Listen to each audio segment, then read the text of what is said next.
I was born in Constantinople. My father was a dragoman at the port, and besides carried on a fairly lucrative business in sweet-scented perfumes and silk goods. He gave me a good education. He partly instructed me himself, and also had me instructed by one of our priests. He at first intended me to succeed him in business one day, but as I showed greater aptitude than he had expected, he destined me, on the advice of his friends, to be a doctor. For if a doctor has learned a little more than the ordinary charlatan, he can make his fortune in Constantinople. Many Franks frequented our house, and one of them persuaded my father to allow me to travel to his native land, to the city of Paris, where such things could be best acquired and free of charge. He wished, however, to take me with himself gratuitously on his journey home. My father, who had also travelled in his youth, agreed, and the Frank told me to hold myself in readiness 3 months hence. I was beside myself with joy at the idea of seeing foreign countries, and eagerly awaited the moment when we should embark. The Frank had at last concluded his business, and prepared himself for the journey. On the evening before our departure, my father led me into his little bedroom. There I saw splendid dresses and arms lying on the table. My looks were however chiefly attracted to an immense heap of gold, for I had never before seen so much collected together. My father embraced me and said, "Behold, my son, I have procured for thee clothes for the journey. These weapons are thine.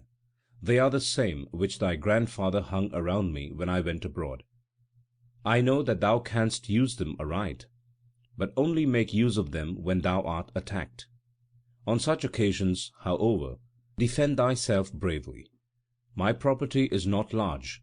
Behold, I have divided it into 3 parts, one part for thee, another for my support and spare money, but the third is to me a sacred and untouched property. It is for thee in the hour of need." Thus spoke my old father, tears standing in his eyes, perhaps from some foreboding, for I never saw him again. The journey passed off very well. We had soon reached the land of the Franks, and 6 days later we arrived in the large city of Paris. There my Frankish friend hired a room for me, and advised me to spend wisely my money, which amounted in all to $2,000. I lived 3 years in this city, and learned what is necessary for a skilful doctor to know. I should not, however, be stating the truth if I said that I liked being there, for the customs of this nation displeased me. Besides, I had only a few chosen friends there, and these were noble young men. The longing after home at last possessed me mightily. During the whole of that time I had not heard anything from my father, and I therefore seized a favorable opportunity of reaching home. An embassy from France left for Turkey. I acted as surgeon to the suite of the ambassador, and arrived happily in Stamboul. My father's house was locked, and the neighbors, who were surprised on seeing me, told me my father had died 2 months ago. The priest who had instructed me in my youth brought me the key. Alone and desolate I entered the empty house. All was still in the same position as my father had left it, only the gold which I had to inherit was gone. I questioned the priest about it, and he, bowing, said, "Your father died a saint, for he has bequeathed his gold to the church." This was and remained inexplicable to me. However, what could I do? I had no witness against the priest, and had to be glad that he had not considered the house and the goods of my father as a bequest. This was the first misfortune that I encountered. Henceforth nothing but ill luck attended me. My reputation as a doctor would not spread at all, because I was ashamed to act the charlatan, and I felt everywhere the want of the recommendation of my father, who would have introduced me to the richest and most distinguished, but who now no longer thought of the poor Zaleukos. The goods of my father also had no sale, for his customers had deserted him after his death, and new ones are only to be got slowly. Thus, when I was one day meditating sadly over my position, it occurred to me that I had often seen in France men of my nation travelling through the country, exhibiting their goods in the markets of the towns. I remembered that the people liked to buy of them, because they came from abroad, and that such a business would be most lucrative. Immediately I resolved what to do. I disposed of my father's house, gave part of the money to a trusty friend to keep for me, and with the rest I brought what was very rare in France, shawls, silk goods, ointments, and oils, took a berth on board a ship, and thus entered upon my second journey to the land of the Franks. It seemed as if fortune had favored me again as soon as I had turned my back upon the castles of the Dardanelles. Our journey was short and successful. I travelled through the large and small towns of the Franks, and found everywhere willing buyers of my goods. My friend in Stamboul always sent me fresh stores, and my wealth increased day by day. When I had saved at last so much that I thought I might venture on a greater undertaking, I travelled with my goods to Italy. I must, however, confess to something which brought me not a little money. I also employed my knowledge of physic. On reaching a town, I had it published that a Greek physician had arrived, who had already healed many, and in fact my balsam and medicine gained me many a sequin. Thus I had at length reached the city of Florence in Italy. I resolved upon remaining in this town for some time, partly because I liked it so well, partly also because I wished to recruit myself from the exertions of my travels. I hired a vaulted shop in that part of the town called Sta Croce, and not far from this a couple of nice rooms at an inn, leading out upon a balcony. I immediately had my bills circulated, which announced me to be both physician and merchant. Scarcely had I opened my shop when I was besieged by buyers, and in spite of my high prices I sold more than any one else, because I was obliging and friendly towards my customers. Thus I had already lived 4 days happily in Florence, when one evening, as I was about to close my vaulted room, and on examining once more the contents of my ointment boxes, as I was in the habit of doing, I found in one of the small boxes a piece of paper which I did not remember to have put into it. I unfolded the paper, and found in it an invitation to be on the bridge which is called Ponto Vecchio that night exactly at midnight. I was thinking for a long time as to who it might be who had invited me there, and not knowing a single soul in Florence, I thought perhaps I should be secretly conducted to a patient, a thing which had already often occurred. I therefore determined to proceed thither, but took care to gird on the sword which my father had once presented to me. When it was close upon midnight, I set out on my journey, and soon reached the Ponte Vecchio. I found the bridge deserted, and determined to await the appearance of him who called me. It was a cold night. The moon shone brightly, and I looked down upon the waves of the Arno, which sparkled far away in the moonlight. It was now striking 12 o'clock from all the churches of the city, when I looked up, and saw a tall man standing before me, completely covered in a scarlet cloak, one end of which hid his face. At first I was frightened, because he had made his appearance so suddenly, but was however myself again shortly afterwards, and said, "If it is you who have ordered me here, say what you want." The man dressed in scarlet turned round and said in an undertone, "Follow." At this, however, I felt a little timid to go alone with this stranger. I stood still and said, "Not so, sir. Kindly first tell me where. You might also let me see your countenance a little, in order to convince me that you wish me no harm." The red one, however, did not seem to pay any attention to this. "If thou art unwilling, Zaleukos, remain," he replied, and continued his way. I grew angry. "Do you think," I exclaimed, "a man like myself allows himself to be made a fool of, and to have waited on this cold night for nothing?" In 3 bounds I had reached him, seized him by his cloak, and cried still louder, whilst laying hold of my sabre with my other hand. His cloak, however, remained in my hand, and the stranger had disappeared round the nearest corner. I became calmer by degrees. I had the cloak at any rate, and it was this which would give me the key to this remarkable adventure. I put it on, and continued my way home. When I was at a distance of about 100 paces from it, some one brushed very closely to me, and whispered in the language of the Franks, "Take care, Count, nothing can be done to-night." Before I had time, however, to turn round, this somebody had passed, and I merely saw a shadow hovering along the houses. I perceived that these words did not concern me, but rather the cloak, yet it gave me no explanation concerning the affair. On the following morning I considered what was to be done. At first I had intended to have the cloak cried in the streets, as if I had found it, but then the stranger might send for it by a third person, and thus no light would be thrown upon the matter. Whilst I was thus thinking, I examined the cloak more closely.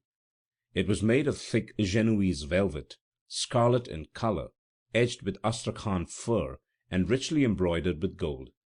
The magnificent appearance of the cloak put a thought into my mind, which I resolved to carry out. I carried it into my shop and exposed it for sale, but placed such a high price upon it that I was sure nobody would buy it. My object in this was to scrutinize everybody sharply who might ask for the fur cloak, for the figure of the stranger, which I had seen but superficially, though with some certainty after the loss of the cloak, I should recognize amongst 1,000. There were many would-be purchasers for the cloak, the extraordinary beauty of which attracted everybody, but none resembled the stranger in the slightest degree, and nobody was willing to pay such a high price as 200 sequins for it. What astonished me was that on asking somebody or other if there was not such a cloak in Florence, they all answered no, and assured me they had never seen so precious and tasteful a piece of work. Evening was drawing near, when at last a young man appeared, who had already been to my place, and who had also offered me a great deal for the cloak. He threw a purse with sequins upon the table, and exclaimed, "Of a truth, Zaleukos, I must have thy cloak, should I turn into a beggar over it." He immediately began to count his pieces of gold. I was in a dangerous position.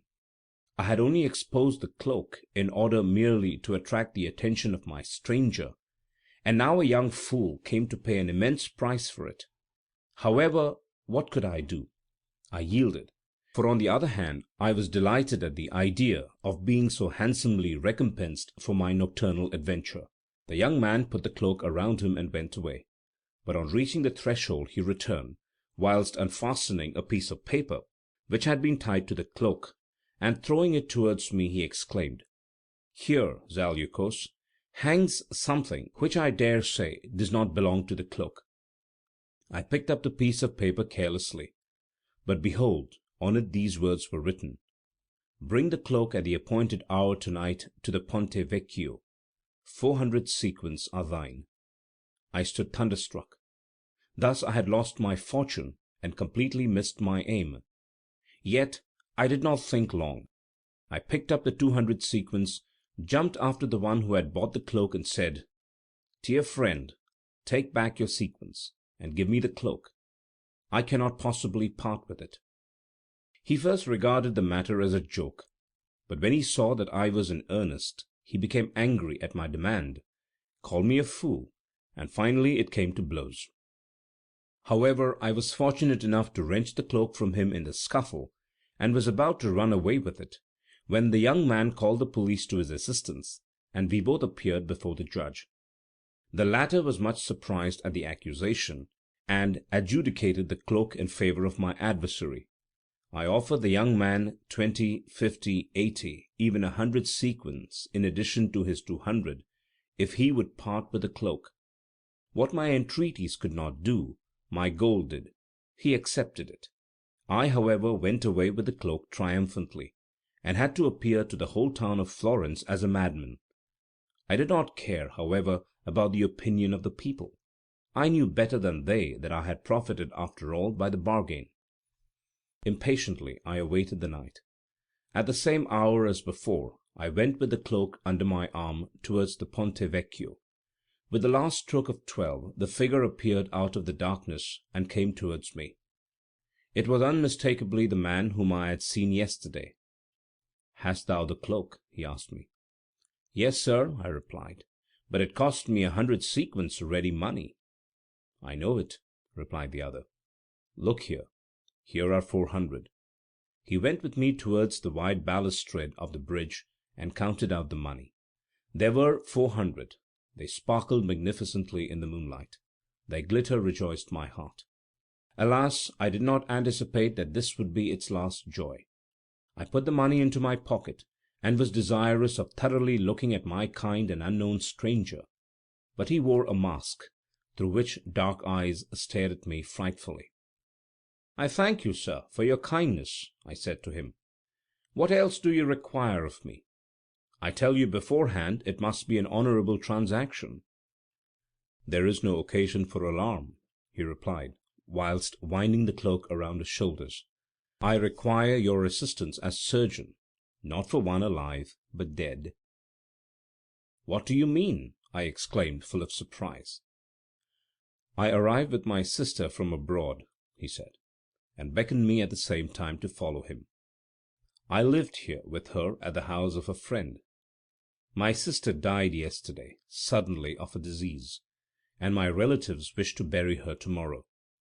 According to an old custom of our family, all are to be buried in the tomb of our ancestors. Many, notwithstanding, who died in foreign countries, are buried there and embalmed. I do not grudge my relatives her body, but for my father I want at least the head of his daughter, in order that he may see her once more. This custom of severing the heads of beloved relatives appeared to me somewhat awful, yet I did not dare to object to it lest I should offend the stranger. I told him that I was acquainted with the embalming of the dead, and begged him to conduct me to the deceased. Yet I could not help asking him why all this must be done so mysteriously and at night. He answered me that his relatives, who considered his intention horrible, objected to it by daylight. If only the head were severed, then they could say no more about it. Although he might have brought me the head, yet a natural feeling had prevented him from severing it himself. In the meantime we had reached a large, splendid house. My companion pointed it out to me at the end of our nocturnal walk. We passed the principal entrance of the house, entered a little door, which the stranger carefully locked behind him, and now ascended, in the dark, a narrow spiral staircase. It led towards a dimly lighted passage, out of which we entered a room lighted by a lamp fastened to the ceiling. In the room was a bed, on which the corpse lay. The stranger turned aside his face, evidently endeavouring to hide his tears. He pointed towards the bed, telling me to do my business well and quickly, and left the room. I took my instruments, which I as surgeon always carried about with me, and approached the bed. Only the head of the corpse was visible, and it was so beautiful that I experienced involuntarily the deepest sympathy. Dark hair hung down in long plaits, the features were pale, the eyes closed. At first I made an incision into the skin, after the manner of surgeons when amputating a limb. Then I took my sharpest knife, and with one stroke cut the throat. But oh, horror! The dead opened her eyes, but immediately closed them again, and with a deep sigh she now seemed to breathe her last. At the same moment a stream of hot blood shot towards me from the wound. I was convinced that the poor creature had been killed by me. That she was dead there was no doubt, for there was no recovery from this wound. I stood for some minutes in painful anguish at what had happened. Had the red cloak deceived me, or had his sister perhaps merely been apparently dead? The latter seemed to me more likely, but I dare not tell the brother of the deceased that perhaps a little less deliberate cut might have awakened her without killing her. Therefore I wished to sever the head completely. But once more the dying woman groaned, stretched herself out in painful movements, and died. Fright overpowered me, and shuddering I hastened out of the room. But outside in the passage it was dark, for the light was out. No trace of my companion was to be seen, and I was obliged haphazard to feel my way in the dark along the wall, in order to reach the staircase. I discovered it at last and descended, partly falling and partly gliding. But there was not a soul downstairs. I merely found the door ajar, and breathed freer on reaching the street, for I had felt very strange inside the house. Urged on by terror, I rushed towards my dwelling place, and buried myself in the cushions of my bed, in order to forget the terrible thing that I had done. But sleep deserted me, and only the morning admonished me again to take courage. It seemed to me probable that the man who had induced me to commit this nefarious deed, as it now appeared to me, might not denounce me. I immediately resolved to set to work in my vaulted room, and if possible to assume an indifferent look. But alas! an additional circumstance, which I only now noticed, increased my anxiety still more. My cap and my girdle, as well as my instruments, were wanting, and I was uncertain as to whether I had left them in the room of the murdered girl, or whether I had lost them in my flight. The former seemed indeed the more likely, and thus I could easily be discovered as the murderer. At the accustomed hour I opened my vaulted room. My neighbour came in, as was his wont every morning, for he was a talkative man. "Well," he said, "what do you say about the terrible affair which has occurred during the night?" I pretended not to know anything. "What? Do you not know what is known all over the town? Are you not aware that the loveliest flower in Florence, Bianca, the governor's daughter, was murdered last night? I saw her only yesterday driving through the streets in so cheerful a manner with her intended one, for today the marriage was to have taken place." I felt deeply wounded at each word of my neighbour. Many a time my torment was renewed, for every one of my customers told me of the affair, each one more ghastly than the other, and yet nobody could relate anything more terrible than that which I had seen myself. About midday a police officer entered my shop and requested me to send the people away. "Signor Zaleukos," he said, producing the things which I had missed, "do these things belong to you?" I was thinking as to whether I should not entirely repudiate them, but on seeing through the door, which stood ajar, my landlord and several acquaintances, I determined not to aggravate the affair by telling a lie, and acknowledged myself as the owner of the things. The police officer asked me to follow him, and led me towards a large building, which I soon recognized as the prison. There he showed me into a room. Meanwhile, my situation was terrible. As I thought of it in my solitude, the idea of having committed a murder unintentionally constantly presented itself to my mind. I also could not conceal from myself that the glitter of the gold had captivated my feelings, otherwise I should not have fallen blindly into the trap. 2 hours after my arrest I was led out of my cell. I descended several steps until at last I reached a great hall. Around a long table draped in black were seated 12 men, mostly old men. There were benches along the sides of the hall, filled with the most distinguished of Florence. The galleries, which were above, were thickly crowded with spectators. When I had stepped towards the table covered with black cloth, a man with a gloomy and sad countenance rose. It was the governor. He said to the assembly that he, as the father in this affair, could not sentence, and that he resigned his place on this occasion to the eldest of the senators. The eldest of the senators was an old man, at least 90 years of age. He stood in a bent attitude, and his temples were covered with thin white hair, but his eyes were as yet very fiery, and his voice powerful and weighty. He commenced by asking me whether I confessed to the murder. I requested him to allow me to speak, and related undauntedly and with a clear voice what I had done and what I knew. I noticed that the governor during my recital at one time turned pale, and at another time red. When I had finished he rose angrily. "What, wretch!" he exclaimed, "dost thou even dare to impute a crime which thou hast committed from greediness to another?" The senator reprimanded him for his interruption, since he had voluntarily renounced his right. Besides, it was not clear that I did the deed from greediness, for according to his own statement, nothing had been stolen from the victim. He even went further. He told the governor that he must give an account of the early life of his daughter, for then only it would be possible to decide whether I had spoken the truth or not. At the same time he adjourned the court for the day, in order, as he said, to consult the papers of the deceased, which the governor would give him. I was again taken back to my prison, where I spent a wretched day, always fervently wishing that a link between the deceased and the red cloak might be discovered. Full of hope, I entered the court of justice the next day. Several letters were lying upon the table. The old senator asked me whether they were in my handwriting. I looked at them and noticed that they must have been written by the same hand as the other 2 papers which I had received. I communicated this to the senators, but no attention was paid to it, and they told me that I might have written both, for the signature of the letters was undoubtedly a Z, the first letter of my name. The letters, however, contained threats against the deceased, and warnings against the marriage which she was about to contract.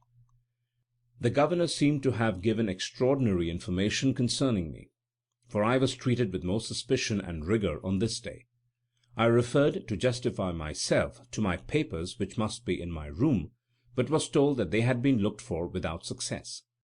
Thus at the conclusion of this sitting all hope vanished, and on being brought into the court the third day, judgment was pronounced on me. I was convicted of wilful murder, and condemned to death. Things had come to such a pass. Deserted by all that was precious to me upon earth, far away from home, I was to die innocently in the bloom of my life. On the evening of this terrible day which had decided my fate, I was sitting in my lonely cell. My hopes were gone, my thoughts steadfastly fixed upon death, when the door of my prison opened, and in came a man who for a long time looked at me silently. "It is thus I find you again, Zaleukos," he said. I had not recognized him by the dim light of my lamp, but the sound of his voice roused in me old remembrances. It was Valetti, one of those few friends whose acquaintance I made in the city of Paris when I was studying there. He said that he had come to Florence accidentally, where his father, who was a distinguished man, lived. He had heard about my affair, and had come to see me once more, and to hear from his own lips how I could have committed such a crime. I related to him the whole affair. He seemed much surprised at it, and adjured me, as my only friend, to tell him all, in order not to leave the world with a lie behind me. I confirmed my assertions with an oath that I had spoken the truth, and that I was not guilty of anything, except the glitter of the gold had dazzled me, and that I had not perceived the improbability of the story of the stranger. "Did you not know Bianca?" he asked me. I assured him that I had never seen her. Valetti now related to me that a profound mystery rested on the affair, that the governor had very much accelerated my condemnation, and now a report was spread that I had known Bianca for a long time, and had murdered her out of revenge for her marriage with someone else. I told him that all this coincided exactly with the red cloak, but that I was unable to prove his participation in the affair. Valetti embraced me weeping, and promised me to do all, at least to save my life. I had little hope, though I knew that Valetti was a clever man, well versed in the laws, and that he would do all in his power to save my life. For 2 long days I was in uncertainty. At last Valetti appeared. "I bring consolation, though painful. You will live and be free with the loss of one hand." Affected, I thanked my friend for saving my life. He told me that the governor had been inexorable in having the affair investigated a second time, but that he at last, in order not to appear unjust, had agreed that if a similar case could be found in the law books of the history of Florence, my punishment should be the same as the one recorded in these books. He and his father had searched in the old books day and night, and at last found a case quite similar to mine. The sentence was, that his left hand be cut off, his property confiscated, and he himself banished for ever. This was my punishment also, and he asked me to prepare for the painful hour which awaited me. I will not describe to you that terrible hour, where I laid my hand upon the block in the public market-place, and my own blood shot over me in broad streams. Valetti took me to his house until I had recovered. He then most generously supplied me with money for travelling, for all I had acquired with so much difficulty had fallen a prey to the law. I left Florence for Sicily, and embarked in the first ship I had found for Constantinople. My hope was fixed upon the sum which I had entrusted to my friend. I also requested to be allowed to live with him. But how great was my astonishment on being asked why I did not wish to live in my own house. He told me that some unknown man had bought a house in the Greek quarter in my name, and this very man had also told the neighbours of my early arrival. I immediately proceeded thither, accompanied by my friend, and was received by all my old acquaintances joyfully. An old merchant gave me a letter, which the man who had bought the house for me had left behind. I read as follows: Zaleukos, 2 hands are prepared to work incessantly in order that you may not feel the loss of one of yours. The house which you see and all its contents are yours, and every year you will receive enough to be counted amongst the rich of your people. Forgive him who is unhappier than yourself." I could guess who had written it, and in answer to my question the merchant told me it had been a man whom he took for a Frank, and who had worn a scarlet cloak. I knew enough to understand that the stranger was, after all, not entirely devoid of noble intentions. In my new house I found everything arranged in the best style, also a vaulted room stored with goods more splendid than I had ever had. 10 years have passed since. I still continue my commercial travels, more from old custom than necessity. Yet I have never again seen that country where I became so unfortunate. Every year since I have received 1,000 gold pieces, and although I rejoice to know that unfortunate man to be noble, yet he cannot relieve me of the sorrow of my soul, for the terrible picture of the murdered Bianca is continually on my mind.